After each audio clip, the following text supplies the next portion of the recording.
another unbeaten wrestler, Jack DeBoe. 27-0 from Euclid against Dan Gilmore of St. Joe's. He is 30-8. By the way, in the consolation round from Southview, Billy Kopp against Chardon's Rich Barron. We'll continue to try to mention the consolation winners. St. Joe's, of course, came into this in second place, and they easily had it. So far, the unbeaten wrestlers have remained unbeaten. We've seen Jack DeBoe on a few of our past broadcasts, Jim, and he's just gotten better and better as he goes along. He wrestled a real tough semifinal bout. So did Danny Gilmore from St. Joseph. We got a couple of local, probably maybe even both Euclid boys wrestling out here in the championship bout. They're going to feel each other out here for the takedown. Gilmore had a heck of a victory this afternoon against Rich Barron from Chardon. A 7-5 victory, and it went down to the wire, and it was one of those barn burner nail biters, while DeBoe kind of coasted a little bit against Billy Kopp from Southview. Nevertheless, they're both here in the finals. DeBoe, beautiful duck, high crotch tucked up and in there. He's got to finish it now. He's got the leg up in the air. Gilmore's a very heady wrestler. He checks his leg out of there, and DeBoe has nothing to show for it. No scoring at all with 1:10 remaining. But DeBoe is so slick on his feet, Jim. You see how smoothly he gets in there? Something that we sort of expected out of David Range in that last bout. But DeBoe is, I think that's DeBoe's trademark. A lot of coaches out here, for college coaches, looking at him. He's very slick on his feet. Look at that duck under. Oh, boy, is that nice. 2-0 DeBoe. He had Gilmore thinking maybe he might do something from the outside again, but he ducked up under there and he slid him down to the mat. Now he's in control. He's got Gilmore's hips down on the mat. He's riding a tight waist in there. 40 seconds remaining here in the first period. Gilmore sort of attempted a sit. There he does. DeBoe checks him, brings him back down to the mat. St. Joe's sending 4 wrestlers, and Euclid sending 1, and this is it, Mr. DeBoe. How about DeBoe? He knows he's a good wrestler on his feet. He didn't want to play around with Gilmore. He thinks that he can score 2 more points, and he does. No, not quite. Snaps him down to the mat. Still 2-1. Gilmore checks him off. DeBoe's tied up a little bit. Let's see if he gets another one of those ducks in there or high crotches like last time. I won't have time, I believe. That's the end of the first period. 2-1. Jack DeBoe of Euclid with a very loud and vocal contingent here.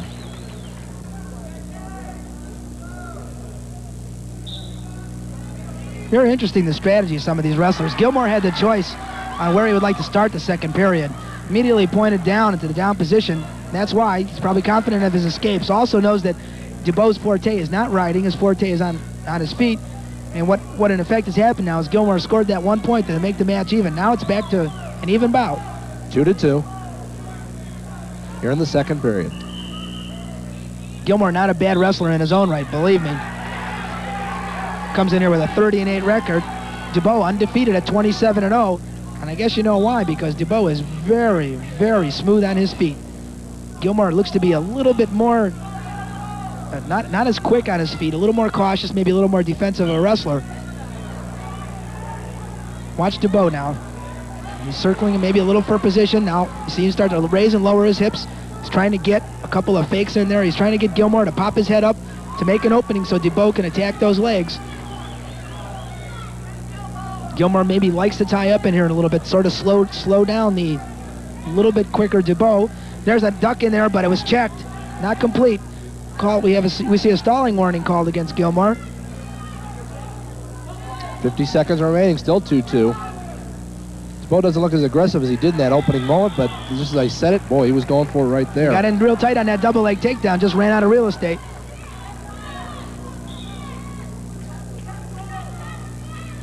They tie up again. You notice Gilmore's head is down, and he's kind of leaning over a little bit, and DeBoe's got a much stronger stance. And I wonder if that's going to make a difference here, especially as they start to tire a little bit here almost at the end of the second period.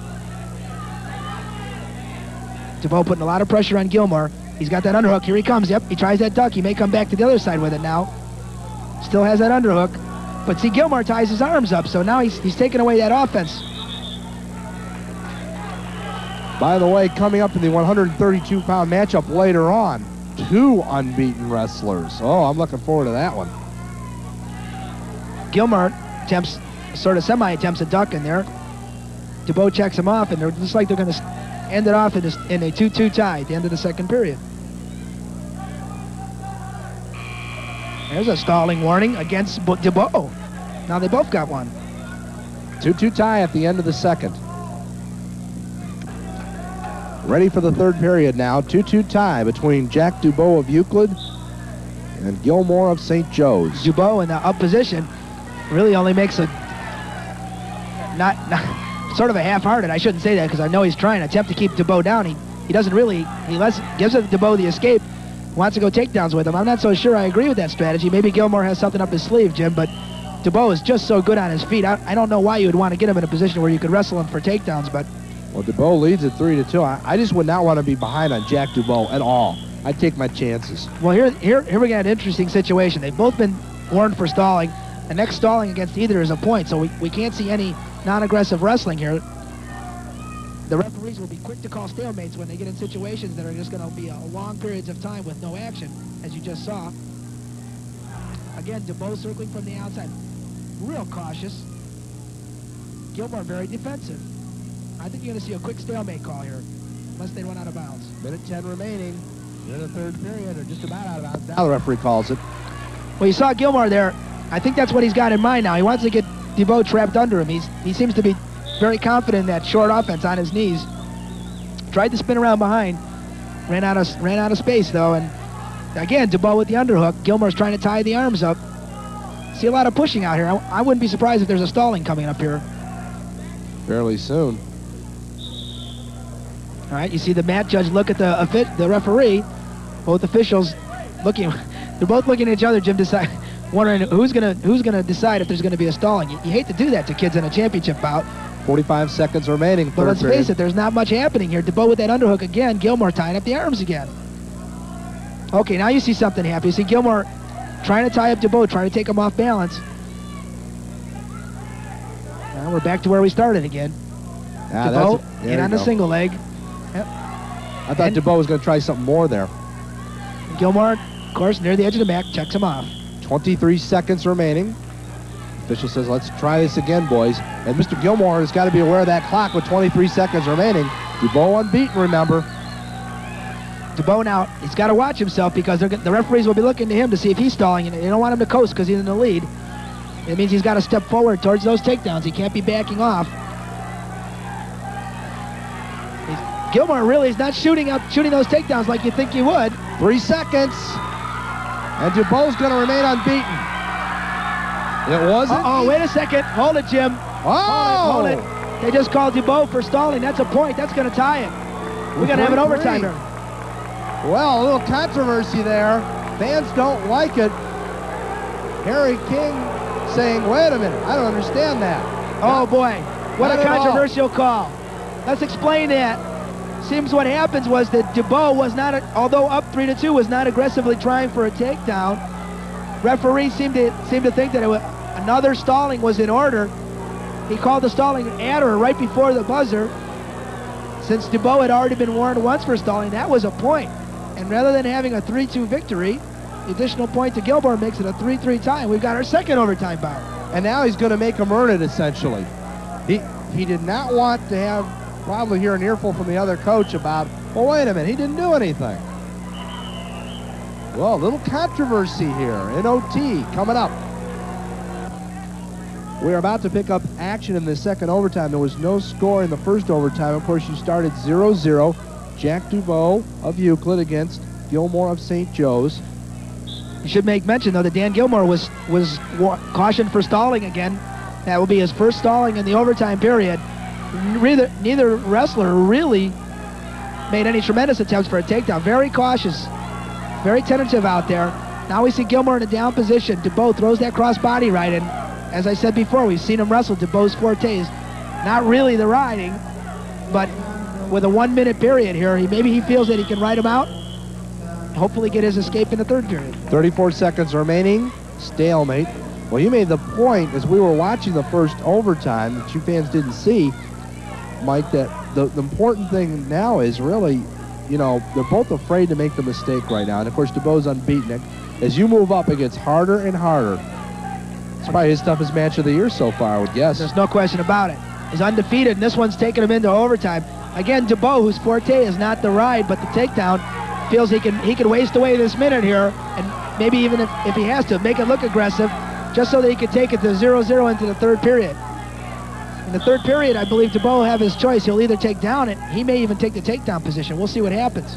10 seconds remaining. They rule that a stalemate. You're going to see a lot of those calls in the overtime period. All right, now Gilmore, if Gilmore can get the escape here, he's going to put himself in the driver's seat.